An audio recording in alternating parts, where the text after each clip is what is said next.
everyone, welcome to the channel. My name is Shaneria and this is Talk and Crime.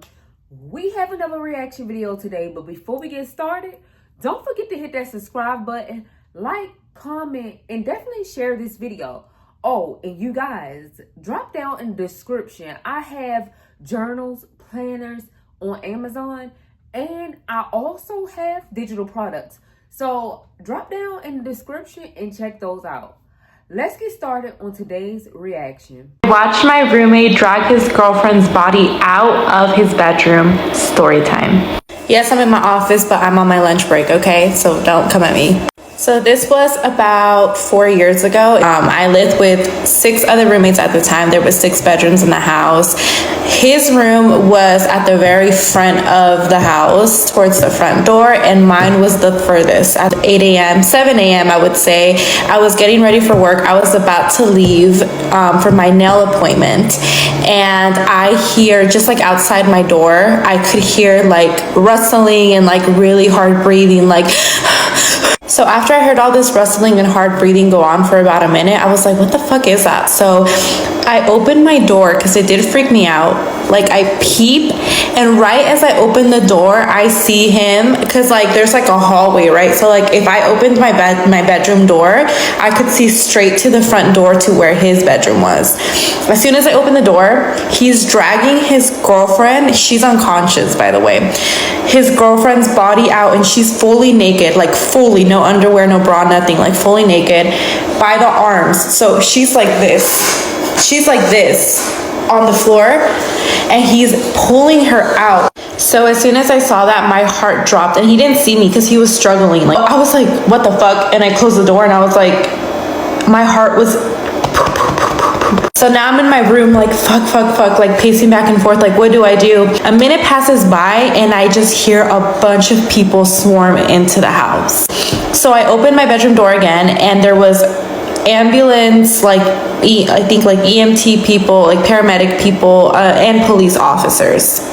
The girl that was unconscious on the floor, like fully nude, and they were like performing, like it's not part of like, I don't know anything medical, but they had like this thing on her chest that was like pumping, and you could literally see her stomach and her chest go in and out like really hard. Like I have never seen it. Like it literally, it's like you could see her bones, like her skin would sink all the way in and come back out, and it was like this like thing on her chest. Like they weren't like manually doing it. So the cop is like questioning me, asking all these questions, and I was like, I have no idea. They were like Asian, so it was kind of like a language barrier. They didn't speak much in the house. Like they were always in their room, and they could barely speak English. And so he's like asking me all these questions, and I'm like, I have no idea. I'm just their roommate. Like I don't know. Like I just came out right now, and I don't know what's going on. Like he's like, well, does she take any medications? Like what do you know about her? And I'm like, I don't know anything. I'm like, they don't really speak English. They don't really speak English. And meantime, the whole time he's just going like this.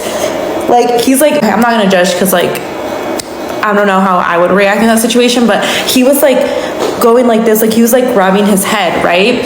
So I go up to him and I'm like, hey, what happened? Are you okay? Like what happened? What's wrong with her? Like he would not answer me. So we were kind of just waiting in the hallway to see if they could bring her, like wake her up again, or I don't know. And she was not waking up, you guys. I stood there watching them do that on her for like 15 minutes, and she did not wake up. And at that point, I had to leave for work because I had a nail appointment. I was the nail tech, so I was doing nails on someone. The cops like, let her through. Like they were trying to let me through because like I couldn't stay. Like I had to go to work, and I was like freaked out. By the way, all the other people in the house weren't home. Like all the other roommates, they were gone. Like one that was there was the roommate that was across from him, and she was an older woman that lived there, so she just didn't even come out of her room.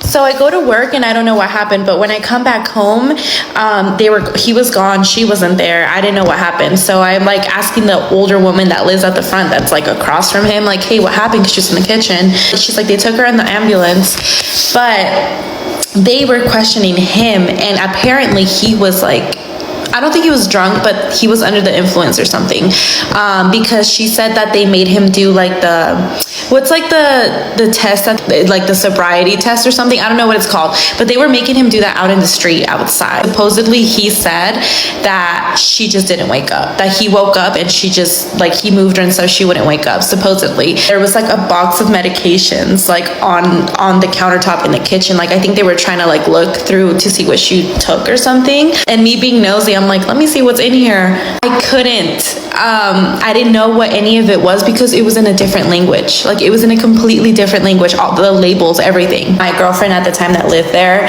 me and her were really close, and we were like, what's going on? Like we were like, should we go in his room? Like should we try to investigate? Like she would call me Cindy from like the scary movie. She'd be like, Cindy, like always doing stupid things, and I would call her Brenda. Anyway, I was like, should we go in her room? And she's like, bitch, don't be like Cindy. I just wanted to be nosy because I'm like, what happened to this girl? This man is living here. Like I'm afraid. Like, and he was always a little weird. We thought he was always a little weird, but like I said, there was never much of a conversation with him. So fast forward, he comes home, right? You guys, I'm gonna have to make a part 2 because this is where it gets like creepy. Part 2, because this video is way too long. It's almost 10 minutes. I watched my roommate drag his girlfriend's body out of her room. Part 2. Watch part 1 if you didn't watch the first part. So at this point, I come back home from work. My other roommates are there. We're like trying to figure out what happened, waiting for him or her to come back home. So she had a white car. He came back home in her car, but she was not with him. He starts taking her stuff that were in his room, that were hers, out of the house and putting it in the car. So at this, first of all, when I see this with my own eyes, him literally taking her stuff out and putting it in the car, and she didn't come back. But I seen when she left, she was unresponsive. They was trying to bring her back. Yeah, no more. I'm not staying in this house. Like, it's time for me to up and leave too, because no. Point we're just like, okay, he seems like he's okay. He doesn't seem like rattled. Or my friend at the time, we decided to go up to him and ask him like, hey, what happened? Well, I go up to him and I'm like, hey, because what happened to your girlfriend? Is she okay? He turns around because he was in the car, right? He looks at me and he goes like this, and then he blinks and he's like, yeah, she's great. And wait, and you still stood there while he looking at you crazy? Oh, definitely a scary movie. One of the funny scary movies. Scream, whatever. Like, girl. I was like, oh, okay, that's good. Me and the other girl go back inside. Did you see how he looked at me? Like he like glared at me. I got hot. Like I felt like his eyes just like pierced through my soul. I don't know what it was, but it scared the shit out of me. So after this, you guys, she never came home. She lived there from the second that she moved in with him. Like she was there the whole time. Like she wasn't just like, oh, a girlfriend sleeping over. Like she lived there. She never came back home and we never saw her car again. But the roommate that was right across from him, she was an older woman and she was always peeping. She told us, she was like, they're always drinking. Like he's always drinking. They're always drunk outside. They stay up really late, like awake all night. They're asleep during the day. Times where they would argue and I'm like, oh my gosh, like what is going on? And he was completely normal, unfazed. I do want to say that I'm not trying to accuse him. You know, if he didn't do anything and she really just didn't wake up, then I feel really bad for him. And what makes it like weird and makes me like doubt is he was not distraught. Like in the moment, yeah, when the cops were there and stuff, like, but afterwards, like he did not seem like he was down, distraught. Like he literally just acted like it was a normal day every single day after that day. So I thought that was very suspicious. I wouldn't have been suspicious if it weren't for that and if she would have came home, but she never came home. What do you guys think? Like, because I know nothing like medical, so I'm interested to see what people say. Okay, I'm gonna respond to this comment because I have a lot of people coming at me saying I'm a horrible roommate. Why didn't I do more? And they hope they never have a roommate like me and all these things, and why don't I have the answer? So let me explain all of that. So when the police got there, and that whole story that I gave them my information. I told them to contact me if they needed further questioning about anything, and they never contacted me. They didn't investigate further. I did call the hospitals when I got home, the hospitals where I believe they would have taken her around the area, And you guys, they were Asian. So if you guys don't know about the Asian community, what I've been told is that they have their name in their language. When they're in the US, they use a different name. I don't know if that name is legal. I did not know their legal names. Okay. So calling to the hospital, I didn't even know what name to give because I had no idea. Okay. And even, by the way, like, I tried to explain the situation to the people that answered at the hospital, and they were like, well, we can't give you information about patients, period. And then third, they did not speak English. Like, they barely spoke it. It's not that I didn't care. People keep saying, oh, you didn't even care, whatever. I did care. I was absolutely, like, worried for her. I was scared for her. It was the scariest thing I've ever seen. And I also contacted the landlord. I messaged him and I was like, hey, the police paramedics were here. Something happened to this guy's girlfriend, and we don't know what happened to her. She hasn't came home. The landlord responded, don't worry, let me contact him. Let me try to figure out, because he had cameras outside the house, not inside the house, but outside the house facing the street. So he saw, like, when the ambulance took her and everything. When he got back to me, he told me, listen, he said that she was fine. And I tried to ask her, like, no, I think something happened to her, like she was not fine, like she didn't wake up. And he said that he just didn't know, and that when he spoke to him, that he said she was fine. So I can't force an answer out of anyone, guys. I tried my best to try to figure out what was going on with her, what happened to her. Like I said, I don't have legal names. I know none of that. They didn't speak to anyone. They were locked in the room. Everybody in the house was friends with each other. Everybody had each other's back. We were all really close, but they specifically never spoke to people in the house. They were always locked in their room. They wouldn't even really acknowledge us, honestly. Like, if we were all out in the living room or in the kitchen area talking and stuff, and just like spending time with each other, like, they would just walk right past us. Like, they never spoke to anyone. So I hope that clears up some of the questions people have. And also, this was 4 years ago, so I tried my best, like I said, to figure out what happened, and I was not given any information. So at that point, I don't know what else I was supposed to do. Okay, so that is true. She was roommates. It was several other roommates. They all shared a place together. They only would see each other in the living room or the kitchen. So, of course, these two people didn't really never come out the room. They was always together. But other people saw them and they were drinking, like acting weird, didn't communicate with nobody. Like, being in like a situation where you roommating with people like this is just the weirdest thing ever. Because one, you don't really know who they are. Two, you don't know if you're safe with these people around. And three, you just clueless when it comes to situations like this. So yeah, she did happen to see him drag her out of, the room. But I just feel like she should have called 911.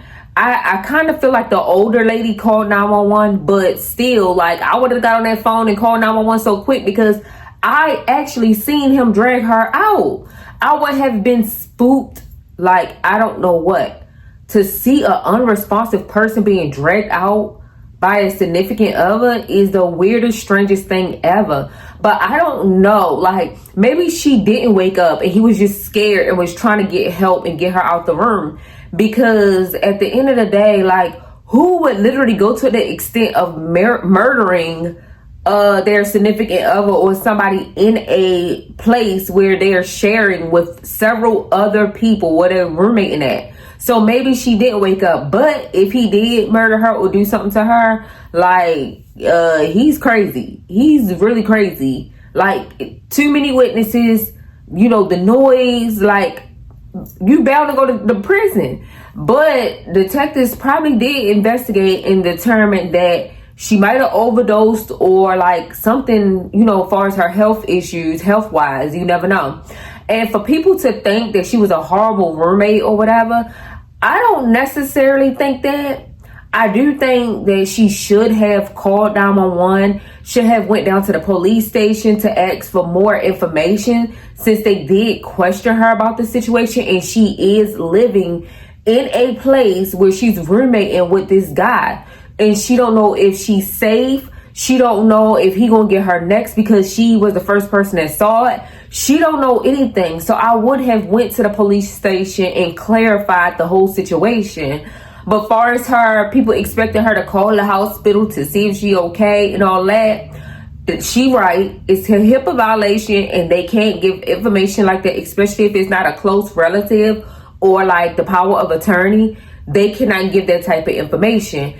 And she kind of confused me too, because she said that she didn't know their legal names, because sometimes the Asians use like names that ain't even legal. But due to her not really talking to them, not really saying nothing, and they always in their room, she did not know their legal names to even call a hospital. So where did she get the part where I called and they told me it would be a HIPAA violation, or it would be like they could get in trouble for giving patient information? Like, girl, first you said that you didn't know their names to even call to check and see if she was okay at the hospital, to like, oh, then you call and like, so I see why some people questioning your story, whether it's real or fake. But at the end of the day, I hope nobody would take saving a roommate, or anyone for that matter, in their own hands. The best thing to do is stay out the way and secretly dial 911, because you don't want to tick that person off that possibly did something to this person to do something to you because you saw it. So I would say that she should have, kindly closed her door back so he wouldn't really notice. Called 911 and explain what she saw to 911. But yet she just closed the door and EMT and stuff just magically appeared, which I think the old lady did it. So, it's iffy situation, like far as whether she should have stepped in, helped, whatever situation she saw when she first opened her door, or shut her door and call 911. Like we don't know until we actually in that predicament. And for him to look at her like she was Cindy is the weirdest, craziest thing. You guys, drop down in the comment section what you think about this story.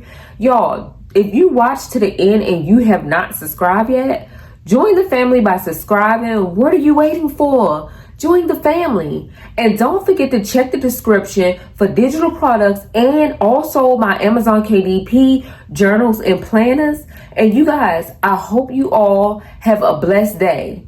Peace.